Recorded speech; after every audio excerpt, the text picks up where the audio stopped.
Well, I can absolutely get where you're coming from, and I know that probably will be felt by a lot of people here.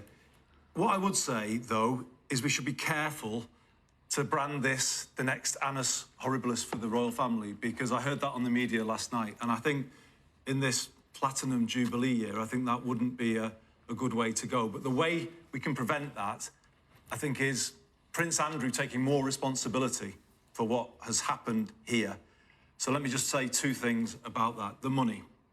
This is a huge sum of money, according to reports, that is being paid.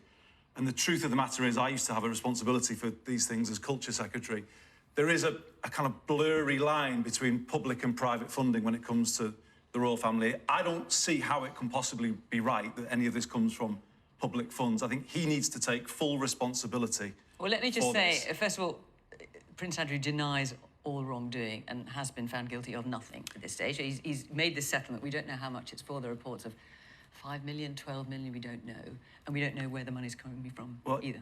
He has obviously settled, and he needs to take responsibility for that. And I don't see how it should fall to the public purse at all. And there needs to be transparency about that. But the second thing I would say is, I don't see how it can be left here either, because you talked about the role model angle on this.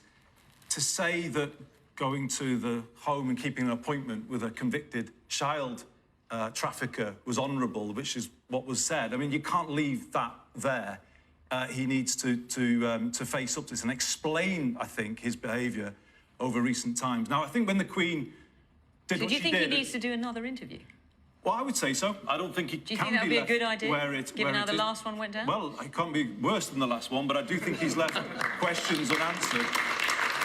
What I would just say finally is, clearly when the Queen took the decision a couple of weeks ago to strip her son of his titles or his royal role, that can't have been an easy decision, but I would have thought it was done with a knowledge of what was coming. And that's why I say, don't let this turn into a run on the royal family or the Queen in this particular year. I would say, but also though, I have to say that you can't just kind of leave this situation now hanging, because it will hang over the royal family this year. And I think he needs to step forward, take more responsibility for what he has done, explain the money situation, and explain how he got into a position where he was in the company of a convicted child trafficker.